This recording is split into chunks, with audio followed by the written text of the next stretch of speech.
شريك له في الذات والصفات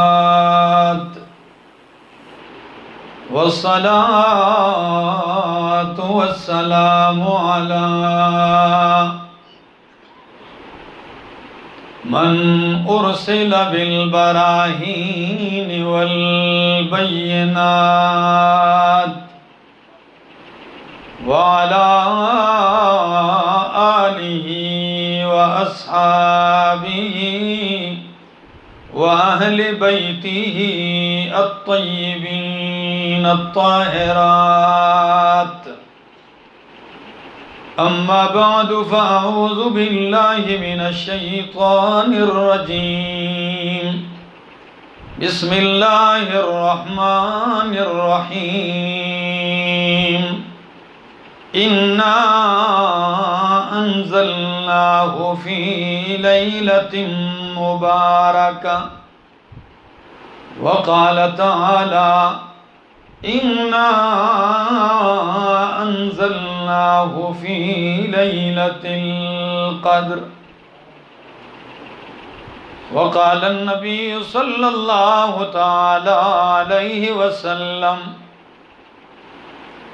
يقال لصاحب القرآن اقرأ وارتقي ورتل كما كنت ترتل في الدنيا فإن منزلك عند آخر آية تقرأها وقال النبي صلى الله تعالى عليه وسلم من صام رمضان ایمانا و احتسابا غفر له ما تقدم من ذنبه وقال عليه الصلاة والسلام ومن قام رمضان ایمانا و احتسابا غفر له ما تقدم من ذنبه وقال عليه الصلاة والسلام ومن قام ليلة القدر ایمانا و احتسابا غفر له ما تقدم من ذنبه سبحان ربك رب العزة عما يصفون وسلام على المرسلين والحمد لله رب العالمين۔ میرے انتہائی قابل عزت، قابل احترام ذی قدر علماء کرام اور کوٹ نجیب اللہ کے اس گاؤں اور گرد و نواح سے آئے ہوئے میرے معزز مکرم دوستو، السلام علیکم۔ رمضان المبارک کی آج 29ویں شب ہے۔ قاری صاحب نے مصلی رسول پہ آپ لوگوں کو اللہ کا قرآن سنایا، آپ لوگوں نے قرآن کریم سنا۔ اللہ ان کا سنانا اور آپ کا سننا قبول اور منظور فرمائے۔ قرآن کریم اللہ کی لاریب اور بے عیب کتاب ہے۔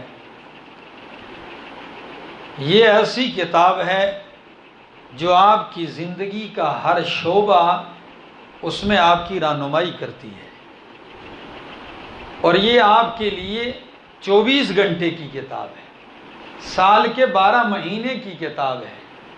لیکن چونکہ رمضان المبارک کے ساتھ قرآن کو ایک خاص تعلق ہے،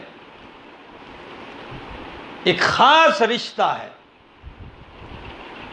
اور وہ تعلق یہ ہے کہ اللہ رب العالمین نے قرآن کے نزول کے لیے جس مہینے کا انتخاب کیا ہے وہ ہے رمضان کا مہینہ۔ قرآن کے نزول کا مہینہ بھی رمضان، اور اگر آپ غور کریں تو تراویح میں بھی کیا سنایا جاتا ہے؟ قرآن سنایا جاتا ہے، مکمل قرآن سنایا جاتا ہے۔ دن میں بھی لوگ قرآن پڑھتے ہیں۔ خاص مہینہ ہے قرآن کریم کا رمضان والا، جو سال بھر دور رہتا ہے رمضان میں وہ بھی قرآن کھول کے بیٹھا ہوتا ہے۔ تو اس لیے رمضان المبارک میں قرآن کے ساتھ بندے کا تعلق اور لگاؤ بڑھ جاتا ہے، اور پاکستان میں اللہ کا کرم ہے کہ یہاں جب رمضان المبارک کا مہینہ شروع ہوتا ہے تو ملک کے طول و عرض میں قرآن کریم کے تفسیر کے دورے شروع ہو جاتے ہیں. بڑے بڑے علماء کرام، شیوخ، مفسرین صبح 8-9 بجے سے بیٹھتے ہیں اور عصر تک اللہ کا قرآن سناتے ہیں. میں چند دن پہلے ثوابی دارالقرآن پنجپیر کے اندر 35-40 ہزار طلباء کرام شریک تھے. اس دورے میں بھی شریک تھا. چند دن پہلے اس کی دعا ہوئی، تفسیر مکمل ہوئی تو میں آ گیا، فارغ ہوا تو آج آپ لوگوں کے سامنے بھی حاضری کا موقع نصیب ہوا ہے. یقین کیجئے قرآن مقدس ہدایت نامہ ہے. قرآن کریم انسانیت کے لیے ایک دستور ہے. اگر آپ غور کریں تو ایک مومن کا عقیدہ یہ ہونا چاہیے. قرآن ذکر کرتا ہے کہ وہ ایک ذرے کو بھی دیکھتا ہے، پہاڑ کو دیکھتا ہے، چٹان کو دیکھتا ہے، قطرے کو دیکھتا ہے، دریا کو دیکھتا ہے، بر و بحر پہ جب غور کرتا ہے تو وہ یہی کہتا ہے. کیا کہتا ہے؟ ربنا ما خلقت ھذا باطلا، ربنا ما خلقت ھذا باطلا، اے ہمارے رب یہ جو کچھ بھی ہے تو نے عبث، بے فائدہ و بے مقصد پیدا نہیں کیا. تو کوٹ نجیب اللہ والو، اگر اللہ نے ایک ذرہ بے مقصد پیدا نہیں کیا، ایک پودا اور تنکا بے مقصد پیدا نہیں کیا، تو قدرت کا سب سے عظیم کرشمہ انسان اللہ نے کیسے بے فائدہ پیدا کیا ہوگا؟ ایسے ہی پیدا ہے، فضول، عبث نہیں. اور قرآن کہتا بھی ہے، کیا تمہارا یہ خیال ہے، انسان یہ گمان کرتا ہے ان یترک سدی، کہ اس کو ایسے ہی شتر بے مہار چھوڑ دیا جائے گا، کوئی مقصد نہیں. آپ ایک چھوٹی سی مشینری بناتے ہیں، موبائل ہی لے لیجیے تو چھوٹا سا کتابچہ ساتھ ہوتا ہے. یوں استعمال کرنا ہے، یوں نہیں کرنا، ادھر سے بچانا ہے، اس طریقے پہ استعمال کرنا ہے. اور اگر کہیں غلطی سے غلط استعمال ہو جائے تو ٹھیک ایسے کرنا ہے. تو اللہ نے اپنی قدرت کا عظیم شاہکار انسان کو بنایا ہے، اس نے زندگی کیسے گزارنی ہے، کیا کرنا ہے، کیا نہیں کرنا، اس کے لیے جو لائحہ عمل اور کتابچہ اللہ نے بھیجا ہے تو وہ قرآن مقدس ہے. اور پیدا کس لیے؟ فرمایا وَمَا خَلَقْتُ الْجِنَّ وَالْإِنسَ إِلَّا لِيَعْبُدُونَ، ہم نے انسان کو، جنات کو بے مقصد نہیں پیدا کیا، ایک عظیم مقصد کے لیے پیدا کیا. وہ کیا ہے؟ لیعبدون، تاکہ میری بندگی کریں، عبادت کریں.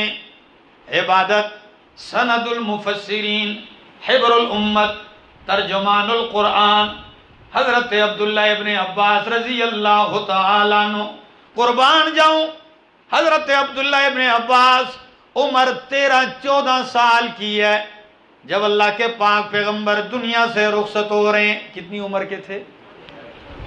13-14 سال کی عمر ہے. لیکن اتنی عمر میں اللہ نے قرآن کا اتنا علم دیا تھا کہ صحابہ کرام انہیں حبر الامت، امت کا بڑا عالم کہتے تھے. ترجمان القرآن انہیں کہا جاتا ہے، کیوں نہ کہا جائے. ایک مرتبہ اللہ کے پاک پیغمبر صلی اللہ تعالی علیہ وسلم نے عبداللہ ابن عباس کو یوں سینے سے لگایا، راضی ہوئے نا، تو یوں سینے سے لگایا. سینے سے جب ضم کیا تو فرمایا اللہم علمہ الکتاب، اللہ میرے چچا زاد بھائی ابن عباس کو اپنی کتاب قرآن کا علم دے دے. تو اللہ نے قرآن کا اتنا علم دیا تھا کہ فاروق اعظم رضی اللہ تعالیٰ عنہ جیسے جلیل القدر صحابہ کرام.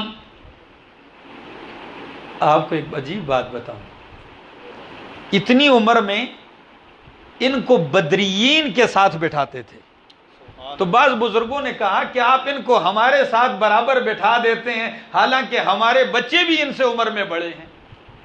مجلس لگتی ہے دارالخلافت میں، آپ ان کو اس مسند پہ بٹھاتے ہیں جہاں بدر اور احد کے غازی جو ہے بیٹھتے ہیں.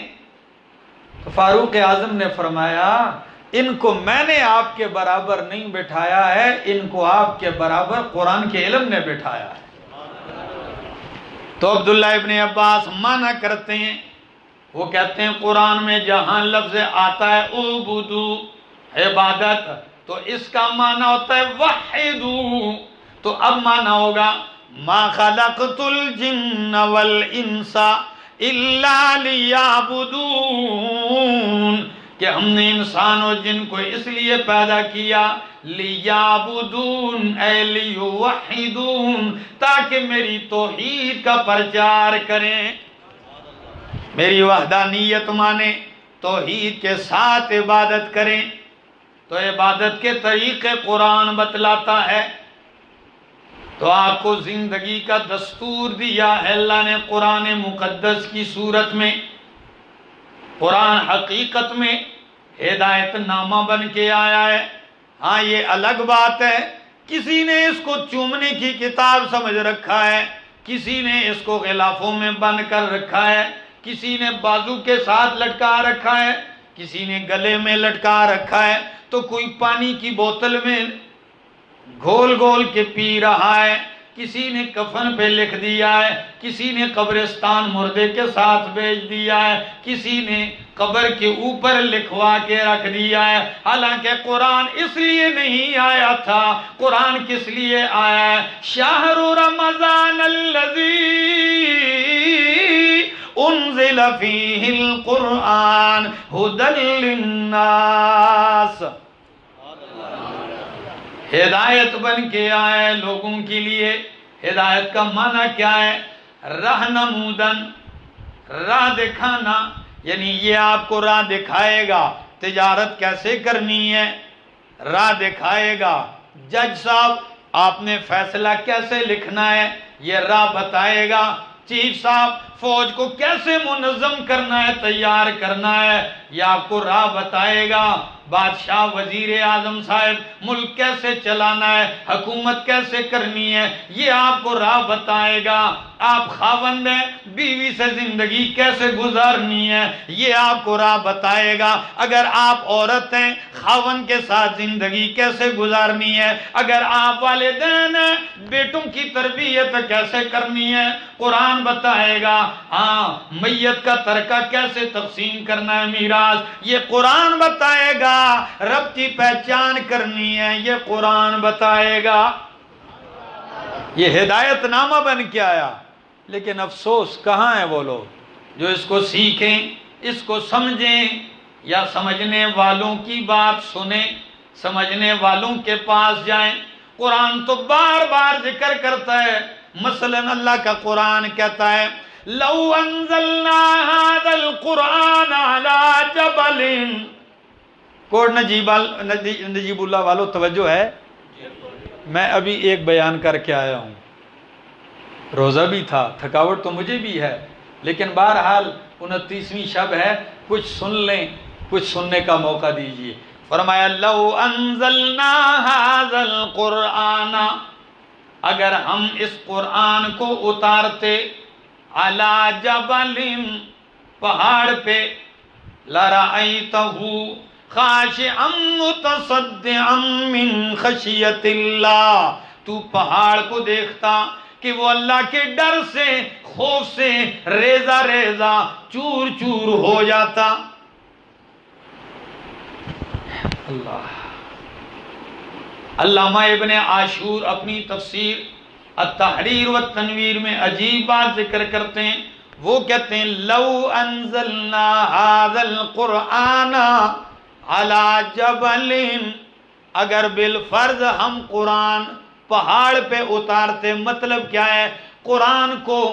قرآن کا مخاطب پہاڑ کو بناتے، پہاڑ کو سمجھ دیتے، پھر قرآن سے پہاڑ کو خطاب کرتے، تو پہاڑ جو ٹلتا نہیں، پہاڑ جو مضبوطی میں مثال ہے، یہ پہاڑ بھی اللہ کے ڈر سے ریزہ ریزہ ہو جاتا۔ لیکن او انسان، شعور رکھنے کے باوجود، سمجھ رکھنے کے باوجود، قرآن تو اسے بار بار خطاب کرتا ہے اور تو ٹس سے مس بھی نہیں ہوتا۔ ایک مثال ہے، اور پھر آخر میں لفظ کیا ہے؟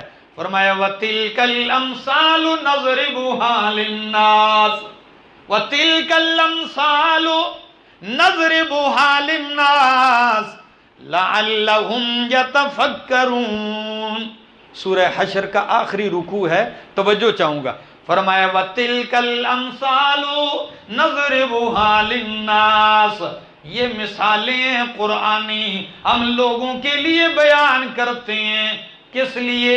لعلہم یتفکرون، تاکہ وہ اس میں فکر کریں، غور کریں۔ یہ آیت قرآن میں دو مقامات پہ ہے، ایک اس مقام پہ ہے سورہ حشر میں، اور ایک مقام ہے سورہ عنکبوت میں۔ وہاں لفظ تھوڑا سا بدل دیا ہے، کیا؟ فرمایا وَتِلْكَ الْأَمْثَالُ نَضْرِبُهَا لِلنَّاسِ، یہ قرآنی مثالیں ہیں، ہم لوگوں کے لیے بیان کرتے ہیں۔ وَمَا يَعْقِلُهَا إِلَّا الْعَالِمُونَ، نہیں سمجھتے ان مثالوں کو مگر إِلَّا الْعَالِمُونَ، صرف علم والے۔ ادھر فرمایا یہ مثالیں ہم بیان کرتے ہیں لوگوں کے لیے، لعلہم یتفکرون، تاکہ وہ اس میں فکر کریں۔ آپ مجھ سے پوچھ سکتے ہیں کہ قرآن کی اس آیت کی سمجھ نہیں آئی کہ مثال تو اللہ نے بیان کی ہے للناس، تمام لوگوں کے لیے، اور فرمایا سمجھتے صرف علماء ہیں، تو پھر سارے لوگوں کے لیے تو نہ ہوئی نا، بیان سب کے لیے کی اور سمجھتے صرف علماء ہیں، تو پھر سب کے لیے کیسے ہے؟ قرآن سمجھنے کے لیے بھی دماغ چاہیے۔ اشارہ کر دیا کہ علماء سمجھیں گے، وہ لوگوں کو سمجھائیں گے، ہے سب کے لیے، سمجھتے علماء ہیں۔ جب علماء سمجھیں گے قرآنی مثالیں، پھر وہ لوگوں کو سمجھائیں گے۔ تو جو ممبر پر بیٹھا تو ہو زندگی گزار دی، لیکن قرآنی مثالوں کا پتہ بھی اس کو نہ ہو۔ آپ کو پتہ ہے کوٹ نجیب اللہ والوں، قرآن میں کتنی مثالیں ہیں؟ 44 مثالیں ہیں۔ پورے قرآن میں اللہ نے 44 مثالیں بیان کی ہیں، اور علماء کرام نے ان مثالوں کو سمجھانے کے لیے مستقل کتابیں لکھی ہیں، تاکہ اللہ کی کتاب کی مثالیں لوگوں کو سمجھ میں آ جائیں۔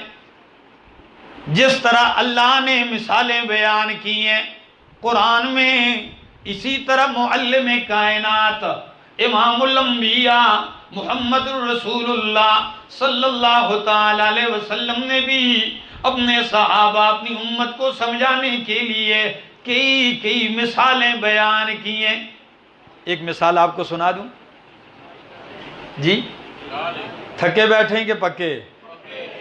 دیکھیے، صحابہ کی مجلس لگی ہوئی ہے، معلم کائنات محسن انسانیت تشریف لاتے ہیں، ادھر آؤ، اکٹھا کیا، ریت کے اوپر نبی کریم نے یوں مربع نشان بنایا، لکیر کھینچ کر، صحابہ حد درجہ توجہ سے، جیسے استاد بورڈ کے اوپر سمجھاتا ہے نقشہ بنا کے، اللہ کے پاک پیغمبر نے زمین ریت کے اوپر یوں مربع بنایا، چورس خانہ بنایا۔ صحابہ حیران ہے یہ کیا ہو رہا ہے؟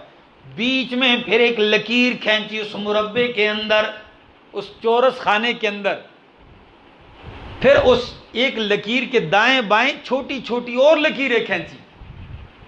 کاش آپ کے پاس بورڈ ہوتا اور میں آپ کو یہ اس کا نقشہ بنا کے پیش کرتا کہ اللہ کے پاک پیغمبر نے کس طرح نقشہ بنایا تھا زمین پہ، مربع بنایا، بیچ میں لکیر کھینچی، پھر اس لکیر کے دائیں بائیں چھوٹی چھوٹی لکیریں کھینچی ہیں، پھر ایک لکیر اس خانے کے اندر سے باہر کی طرف کھینچی۔ یا رسول اللہ یہ کیا نقشہ بنا دیا ہے، کیا مقصد ہے اس سے؟ نبی کریم نے فرمایا سنو میرے ساتھیو، یہ مربع لکیر جو چورس ہے یہ انسان کی موت ہے، اجل ہے، اور یہ بیچ میں جو لکیر میں نے کھینچی یہ انسان ہے، اشارہ ہے کہ انسان کو موت نے چاروں طرف سے گھیرا ہوا ہے، بھاگ نہیں سکتا۔ اور جو لکیر کے دائیں بائیں چھوٹی چھوٹی لکیریں ہیں یہ انسان کی زندگی میں تکلیفیں پریشانیاں ہیں، یعنی دائیں بائیں سے ہر طرف سے آپ کو تکلیف آئے گی، اگر اس تکلیف سے بچے یہ دبوچ لے گی، اس سے بچے یہ پریشان کر دے گی، کبھی اولاد کی طرف سے آزمائش، کبھی بیوی کی طرف سے آزمائش، کبھی والدین کی طرف سے آزمائش، کبھی قبیلے کی طرف سے آزمائش، کبھی خاندان کی طرف سے آزمائش، کبھی مال کی پریشانی، کبھی صحت کی پریشانی، کسی نہ کسی پریشانی میں لازمی، یہ پکی بات ہے، چاہے کوئی جتنا بھی امیر ہو جائے پریشانیوں میں اس دنیا میں پریشانی سے نہیں بچ سکتا۔ دری دنیا کسے بے غم نہ باشد، اگر باشد بنی آدم نہ باشد، اس دنیا میں کوئی بے غم نہیں، اگر ہے تو پھر وہ انسان نہیں ہے۔ اور اکبر نے کیا ہی خوب کہا کہ یہ دنیا رنج و راحت کا غلط اندازہ کرتی ہے، کسی کو خوش دیکھ کر یہ نہ سمجھ لیا کرو بڑا ہی خوش ہے بے فکر ہے، نہیں، یہ دنیا رنج و راحت کا غلط اندازہ کرتی ہے، خدا ہی خوب واقف ہے کسی پر کیا گزرتی ہے۔ تو بات کر رہا تھا کہ یہ چھوٹی چھوٹی لکیریں، پریشانیاں، غم ہے، اور کبھی کبھی کوئی لوگ ایسے بھی ہوتے ہیں جو تھک جاتے ہیں نا غموں سے، تو وہ یوں بھی اپنے غم کو ہلکا کرتے ہیں، کہتے ہیں لوگ خفا ہیں کہ ان کو ایک دو غم ملے ہیں، لوگ خفا ہیں کہ ان کو ایک دو غم ملے ہیں، ہم خفا ہیں کہ جو لاکھ غم ملے ہیں وہ بھی کم ملے ہیں۔ کئی تو ایسے بھی ہوتے ہیں، اور کئی اکا دکا غم کو لے کر بیٹھے ہوئے ہوتے ہیں، پورا گاؤں سر پہ اٹھایا ہوتا ہے۔ ایک دوست ہے میرا سوات کا ہے، تو وہ جب بھی کبھی پریشان ہوتا ہے تو مجھے فون کرتا ہے تو روتا ہے۔ تو پہلے تو جب وہ بیچارہ فون کرتا تو مجھے بھی رونا آ جاتا تھا، میں کہتا بڑا دکھیا ہے۔ پھر جب میں وہاں گیا پروگرام میں اس سے ملا تو کہتا ہے آپ میرا فون نہیں اٹھاتے۔ میں نے اس سے کہا اللہ کے بندے، میں دنیا کے اور غم تھوڑے سنتا ہوں، جب آپ پریشان ہوتے ہیں تو آپ مجھے کال کرتے ہیں، خوش ہوتے ہیں تو پھر مجھے یاد نہیں کرتے آپ۔ وہ بھی ہنسا بیچارہ۔ میں نے کہا اللہ کے بندے جب آپ کو رونا آتا ہے تو آپ مجھے بھی لازمی ہے رلانا۔ دوستو یہ دنیا کی پریشانیاں آپ کو دبوچیں گی، یہ پکی بات ہے، اور اللہ کے نبی نے تو صاف ہی فرما دیا صلی اللہ علیہ وسلم کہ اشد الناس بلاء الانبیاء ثم الامثل فالامثل، سب سے زیادہ آزمائشیں، بلائیں، مصیبتیں انبیاء پہ آتی ہیں، پھر جو جتنا نبیوں کے قریب ہوتا ہے اس پہ آتی ہیں پریشانیاں۔ تو لکیر کی چھوٹی چھوٹی لکیریں پریشانیاں ہیں۔ فرمایا یا رسول اللہ یہ جو آپ نے ایک دوسری لکیر کھینچی خانے سے باہر کی طرف جا رہی یہ کیا ہے؟ فرمایا لوگوں یہ انسان کی امیدیں، آرزویں ہیں کہ مر تو اس نے کل جانا ہے، سوچا اس نے 10 سال بعد کا ہوا ہے، اس کی امیدیں اس کی عمر سے بھی آگے جا رہی ہیں۔ ہم جو پلان بناتے ہیں تو ایسے بناتے ہیں جیسے ہم نے برسوں ادھر رہنا ہے، صدیاں گزارنی ہے، صدیاں، اور پتہ بھی نہیں ہوتا کہ کل اس کو۔ تو ایسا بھی ہوا کہ 2.5-3 سال کے بعد ایک مسافر پردیسی گھر آ رہا تھا اور پشاور سے راستے میں ایکسیڈنٹ ہوا، ایئرپورٹ پہ پہنچ چکا تھا، اور ایئرپورٹ سے نکلتے ہوئے ایکسیڈنٹ ہوا اور میرے محلے میں اس کی میت آئی۔ اس کا سفید ریش بوڑھا بابا 2 دن پہلے مجھے ملتا ہے اور خوشی سے کہتا ہے میرا بیٹا آ رہا ہے، اکلوتا بیٹا ہے میرا، اور اس کا ایک پوتا ہے، اس کو جولی میں اٹھا کے چوم رہا ہے کہ بھائی اس کا ابو آ رہا ہے۔ کیا معلوم تھا؟ انسان سوچتا کیا ہے، ہوتا کیا ہے۔ تو بات کر رہا تھا کہ قرآن نے مثالیں بیان کی ہیں، تلک الامثال نضربها للناس، یہ مثالیں ہم بیان کرتے ہیں لوگوں کے لیے، لعلہم یتفکرون، تاکہ وہ اس میں غور کریں، فکر کریں۔ قرآن کریم سمجھو، فکر کرو اس میں، پھر اپنے لیے اس سے سبق حاصل کرو۔ قرآن آپ سے کیا چاہتا ہے، قرآن آپ سے مطالبہ کیا کرتا ہے۔ ہر بندہ لگا ہوا ہے جی بادشاہ ہم کہاں جائیں، کیڑے رائے ٹوراں سی۔ ایک بندہ مجھے آ کے کوئی آتا ہے ادھر رہو ساڈے والا آؤ، کوئی آتا ہے ساڈے پاسے آؤ، ادھر آؤ ادھر آؤ، ہم کہاں جائیں؟ میں نے کہا قرآن نے بتایا ہے۔ کدھر بتایا؟ میں نے کہا کھول، قرآن کہتا ہے وَأَنَّ هَذَا صِرَاطِي مُسْتَقِيمًا،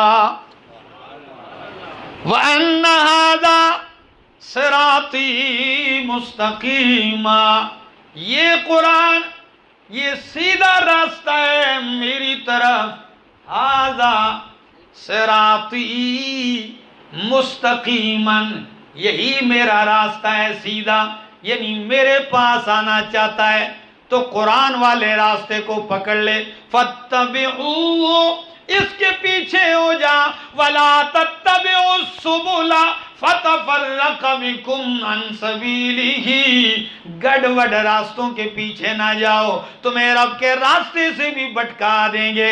یہ تو وہ راستہ ہے کہ اللہ اپنے محبوب سے فرماتے ہیں میرا پاک پیغمبر قرآن لوح محفوظ کی تختیوں میں چھپا ہوا تھا، آدم بھی آئے، نوح بھی آئے، موسیٰ بھی آئے، عیسیٰ بھی آئے، قرآن نہیں آیا، قرآن مکنون تھا۔ قرآن اس وقت آیا جب میرے محبوب کے سینے دل والی تختی آئی، تو قرآن لوح محفوظ کی تختیوں سے میرے پیغمبر کے دل والی تختیوں پہ اللہ نے نقش کر دیا، اور فرمایا میرا پاک پیغمبر قرآن نے آپ کو پابند نہیں کیا کسی ایک ٹھکانے پہ۔ کلیم اللہ سے فرمایا میرا کلیم طور پہاڑ پہ 40 راتیں گزارو، روزہ رکھو، پھر کتاب دوں گا۔ عیسیٰ علیہ السلام سے فرمایا عبادت خانے میں پابند ہو جاؤ اتنا عرصہ، قرآن کتاب دوں گا، انجیل۔ لیکن جب باری قرآن کی آئی، اللہ نے یہ نہیں فرمایا میرا پاک پیغمبر غار حرا میں بند ہو جائیں، فلاں جگہ قید ہو جائیں، کتاب دوں گا۔ فرمایا میرا پاک پیغمبر جدھر آپ جائیں گے قرآن ادھر ہی آتا جائے گا۔ نبی غار حرا میں، قرآن غار حرا میں، نبی مکے میں، قرآن مکے میں، نبی مدینے میں، قرآن مدینے میں، نبی بدر و احد میں، قرآن بدر و احد میں، حتیٰ کہ نبی اگر عائشہ کے بستر پہ تو قرآن بھی عائشہ کے بستر پہ، جہاں جہاں مصطفیٰ گیا وہاں وہاں قرآن آیا۔ لیکن آنے کے بعد کیا فرمایا کوٹ نجیب اللہ کے غیور ساتھیوں، فرمایا میرا محبوب قرآن لوح محفوظ کی بلندیاں چھوڑ کے آپ کے پاس آیا ہے، جب آ گیا ہے اب آپ قرآن کو آگے کر کے آپ قرآن کے پیچھے روانہ ہو جائیں، میں سارا جہان آپ کے پیچھے چلا دوں گا۔ اب آپ اس کو کیا کریں، آگے کریں اور اس کے پیچھے چلنا شروع کر دیں۔ اتبع ما اوحی الیک، اتبع ما اوحی الیک، اتباع کیجئے، پیروی کیجئے، پیچھے چلیے کس کے؟ ما اوحی الیک، جو آپ کی طرف وحی کی جاتی ہے۔ اور نبی خود فرماتے ہیں ان اتبع الا ما یوحی الی، لوگو میں تو قرآن کا تابعدار ہوں۔ کس کا تابعدار ہوں؟ میں قرآن کا تابعدار ہوں۔ ہاں بڑے بڑے لوگ آئے، زور ڈالا گیا، پیسے چاہیے لے لیں، مال چاہیے، عورت چاہیے، شادی چاہتے ہو، قیادت چاہتے ہو، کرسی چاہیے، سب کچھ دیتے ہیں، قرآن نہ سنائیں۔ یہ ساری فرمائشیں کی گئیں، یہ آفر ہوئے، بلکہ یہاں تک بھی کہا گیا کہ ائت بقرآن غیر ھذا۔ دوستوں میں کہانی نہیں، قرآن ہی پڑھ رہا ہوں۔ ائت بقرآن غیر ھذا، یہ قرآن ہٹا لیجئے، کوئی دوسرا قرآن لے آئیے۔ بقرآن غیر ھذا، اس کے علاوہ کوئی اور قرآن لے آئیے۔ کیوں؟ یہ قرآن ہم سے برداشت نہیں ہوتا۔ معلوم ہوتا ہے کہ مکے کے مشرکوں کا نبی سے جھگڑا تھا تو کس وجہ سے تھا؟ قرآن کی وجہ سے تھا۔ ان کو قرآن ہضم نہیں ہو رہا تھا۔ جب تک قرآن نہیں آیا تھا، صادق بھی کہہ رہے تھے، امین بھی کہہ رہے تھے، حسین بھی مان رہے تھے، جمیل بھی مان رہے تھے، بلکہ فیصلے آپ سے کروایا کرتے تھے۔ لیکن جب قرآن آ گیا، یہ برداشت نہ ہوا، یہ ہٹائیے، دوسرا لے آئیے۔ فرمائے یہ تو ممکن نہیں ہے۔ تو اگلی بات سن لیجیے، کہنے لگے چلو آپ تو نہیں مانتے، ہم کچھ ڈھیلے پڑ جاتے ہیں اور ہم اگلی بات کرتے ہیں۔ جی بولی، اگلی کون سی بات ہے؟ او بدل ہو، یہی قرآن بھی چل جائے گا لیکن بدل ہو، اس میں ترمیم کیجئے۔ لازمی ہے پورا قرآن سنانا؟ بس تھوڑی تھوڑی سی آیتیں لے لیں، ہر صورت میں میٹھی میٹھی جو آیتیں ہیں۔ ہمارے مقتدی بھی ہمیں یہ مشورے دیتے ہیں، بڑے بڑے اچھے اچھے لوگ ہوتے ہیں، آ کے کہتے ہیں مولانا صاحب ٹھیکہ چاہے دے تو سن سارا قرآن سنانا، سارا قرآن نہ سنایا کرو نا۔ کوئی بیچ میں حاجی صاحب بھی ناراض ہو جاتے ہیں، ملک صاحب ناراض ہو جاتے ہیں، خان صاحب بھی ناراض ہو جاتے ہیں، فلاں تاجر ہے وہ بھی تعاون کرتا ہے وہ بھی ناراض ہو جاتا ہے، فلاں ملک صاحب ہے بہت تعاون کرتے ہیں مدرسے کے ساتھ، مولانا صاحب کے ساتھ۔ آپ آ کے بس دکھتی رگ پہ ہاتھ رکھتے ہیں، یہ سارے ناراض ہو جاتے ہیں، یہ نہ سنایا کریں۔ وہ کون سی آیتوں میں تبدیلی چاہ رہے تھے میرے دوستو، میرے ضلع والو، ہری پور والو؟ وہ کون سی آیتوں میں تبدیلی چاہ رہے تھے کہ او بدل ہو؟ وہ اس آیت کا کہہ رہے تھے کلو وشربو، یہ نکال دو جی، یہ ہمیں نہیں برداشت ہوتی، یا وہ یہ آیت نکالنا چاہتے تھے فَانْكِحُوا مَا طَابَ لَكُم مِّنَ النِّسَاءِ مَثْنَىٰ وَثُلَاثَ وَرُبَاعَ، شادیاں کرو دو دو تین تین چار چار۔ اس سے وہ اختلاف کر رہے تھے۔ ان کو اختلاف کس بات سے تھا؟ وہ یہ تھا کہ جن کو تم پکارتے ہو لا یخلقون شیئا، لا یخلقون شیئا وہم یخلقون، جن کو تم پکارتے ہو وہ کچھ بھی پیدا کر سکتے۔ آپ ناراض ہیں تو نہ بولیں، اگر آپ کا قرآن لطف دے رہا ہے تو بولیے، جنہیں تم پکارتے ہو وہ کچھ بھی پیدا کر سکتے۔ پیدا کرنے والا کون ہے؟ خالق کل شیء کون ہے؟ اللہ ہے۔ اور جنہیں تم پکارتے ہو لا یملکون شیئا، وہ کسی چیز کے بھی مالک نہیں ہے، مالک ہر چیز کا کون ہے؟ قل اللہم مالک الملک تؤتی الملک من تشاء وتنزع الملک ممن تشاء وتعز من تشاء وتذل من تشاء بیدک الخیر۔ تمام ملکوں کا مالک کون ہے؟ تمام بادشاہیوں کا بادشاہ، جسے بادشاہی دیتا ہے، جسے چاہتا ہے بادشاہی چھین لیتا ہے، آج تخت پہ بٹھا دیتا ہے، کل تخت دار پہ لٹکا دیتا ہے۔ یہ کس کا اختیار ہے؟ بیٹیاں بیٹے دینے والا کون ہے؟ یا بولی من یشاء اناسا وَيَهَبُ لِمَن يَشَاءُ الذُّكُورَ أَوْ يُزَوِّجُهُمْ ذُكْرَانًا وَإِنَاثًا وَيَجْعَلُ مَن يَشَاءُ عَقِيمًا۔ وہ قرآن تیرے سمجھانے پہ قربان جاؤں۔ فرمایا یَهَبُ لِمَن يَشَاءُ إِنَاثًا، جسے چاہتا ہے بیٹیاں دیتا ہے، جسے چاہتا ہے بیٹے دیتا ہے، جسے چاہتا ہے دونوں دیتا ہے۔ وَيَجْعَلُ مَن يَشَاءُ عَقِيمًا، جسے چاہے بانج بنا دیتا ہے، در در پہ پھرتا ہے، اولاد نصیب۔ اولاد کے خزانے دینے والا کون ہے؟ یہ تو سادے ہیں، یہ تو جا کے ان سے اولاد مانگ رہے ہوتے ہیں جن کی اپنی بھی اولاد نہیں ہوتی۔ عجیب سادے لوگ ہیں۔ جو خود لنگڑا ہوتا ہے اس سے کہتے ہیں میرے گھٹنے کا درد ٹھیک کر دے، جو خود اندھا ہوتا ہے اسے کہتے ہیں میری بینائی عطا کر دے، جو خود ڈورا ہوتا ہے اسے کہتے ہیں میرے کان ٹھیک کر دے، جو خود چل نہیں سکتا اس سے اپنے لیے راستے چلوا رہے ہیں، کھلوا رہے ہیں۔ عجیب دماغ ہے ان لوگوں کا۔ پنجاب کا سادہ آیا ہوا ہے میرے پختونخوا میں، بنیر ضلع کے اندر پیر بابا، وہاں کی سب سے بڑی زیارت ہے، مزار ہے، ایک ولی اللہ گزرے تھے پیر بابا کے نام سے مشہور ہے، اور اس کے بالکل مقابل دوسرا مزار ہے، وہ ہے دیوانہ بابا کا۔ تو پنجاب کا سادہ آ کے کھڑا ہے، پیور پنجابی سرائکی میں لگا ہوا ہے، بابا سے مانگ رہا ہے۔ تو ادھر کوئی پٹھان تھا، اس نے کہا یار خانہ خراب کا بچہ، تم پنجابی میں لگے ہوئے ہو، پٹھان ہے بابا، بابا کو پنجابی نہیں آتی، اگر بابا سے کچھ لینا ہے پشتو میں بولو۔ میں کہا اتنا بھی دماغ کام نہیں کرتا۔ یہ صرف میرے رب کی شان ہے جو ہر بولی میں ہر جگہ سے ہر کسی کی سننے والا ہے، ہر جگہ سے ہر بولی میں ہر کسی کی ہر وقت سننے والا کون ہے؟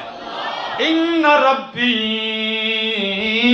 لسمیع الدعاء، میرا رب ہی پکاریں سننے والا ہے۔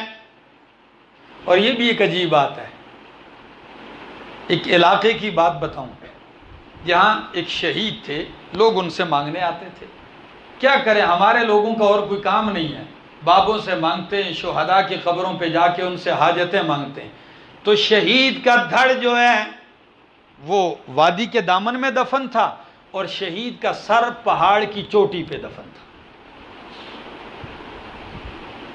تو لوگوں کی دھڑا دھڑ لائنیں لگی ہوئی ہیں، آ کے وہ نیچے جہاں ان کا دھڑ پڑا ہوا ہے اس سے مانگ رہے ہیں۔ میرا جانا ہوا آدمی نے ساری کہانی سنائی، تو میں نے کہا ان لوگوں کو سمجھاؤ، سادے ہو، تم سنا رہے ہو تو سر تو ان کا دفن کدھر ہے؟ 5 کلومیٹر اوپر پہاڑ پہ ہے، جدھر تم سنا رہے ہو ادھر تو سر۔ اب مانو پہلے تو کہتے تھے سر سے سنتے ہیں، اب تو ٹانگوں کو بھی سنا رہے ہو۔ میرے دوستو، قرآن کے دامن میں آؤ گے ایسے در بدر کی ٹھوکریں نہیں، صرف رب کا در نصیب ہوگا۔ یہی ہے وہ کتاب جو ذلت اور رسوائی سے انسان کو بچا کے عزت کے در پہ لا کھڑا کرتا ہے۔ لیکن ظلم اس کتاب کے ساتھ یہ ہوا ہے کہ نہ یہ بیان کیا گیا ہے، اور جس نے بیان کیا ہے اس کی زبان کو بند کیا گیا ہے، روکا گیا، اس کی آواز کو دبانے کی کوشش کی گئی ہے۔ میرے دوستو، اللہ سے دعا ہے اللہ عمل کی توفیق عطا فرمائے، اللہ اپنی کتاب کے ساتھ نسبت اور تعلق پیدا فرمائے، اور آپ جتنے لوگ بھی آئے ہیں اللہ سب کا آنا بیٹھنا سننا قبول اور منظور فرمائے۔ آخر دعوانا ان الحمدللہ رب العالمین، آمین۔ اللہم لک الحمد حتی ترضى ولک الحمد اذا رضیت ولک الحمد بعد الرضا، یا حی یا قیوم لا الہ الا انت برحمتک استغیث، یا حی یا قیوم یا ذا الجلال والاکرام۔ اللهم اعطنا علم القرآن وعملا بالقرآن وفهم القرآن اللهم نور قلوبنا بانوار القرآن وزین اخلاقنا بجمال القرآن وادخلنا الجنة بشفاعت القرآن۔ مولا کریم رمضان المبارک کی عبادتوں کو اور قیام اللیل کو، دن کے روزوں کو اللہ اپنی بارگاہ میں قبول اور منظور فرما۔ جن لوگوں نے التجائیں کی ہیں، دعائیں کی ہیں، اللہ ہماری عبادتیں تو اس لائق نہیں ہیں، لیکن اللہ جیسے بھی ہیں اللہ تو قبول اور منظور فرما۔ اے اللہ ہم پہ اپنا خصوصی فضل و کرم فرما، مسلمانان عالم کو اتفاق اور اتحاد نصیب فرما۔ اے اللہ بیت المقدس کے اوپر جو ظالموں نے حملے کیے ہوئے ہیں اور مسلمانوں کو پریشان کیا ہوا ہے، اور تمام عالم اسلام جو ہے وہ ایک بے حسی کی چادر اوڑھ کے غفلت میں ہے، اللہ تو مسلمانوں کو ہوش عطا فرما۔ اے اللہ تو خود ہی اپنے کعبہ کی اللہ تو حفاظت کرنے والا ہے ابابیلوں سے، اللہ تو اسی طرح کوئی انتظام فرما دے اللہ۔ اے اللہ ان ظالموں نے حد کر دی، اللہ تو اپنی گرفت میں لے لے اللہ ان کو، اللہ تو مسلمانوں کے جان مال عزت دین آبرو وطن اور قبلے کی حفاظت فرما۔ وصلی اللہ تعالی علی نبی الکریم وعلی آلہ وصحبہ۔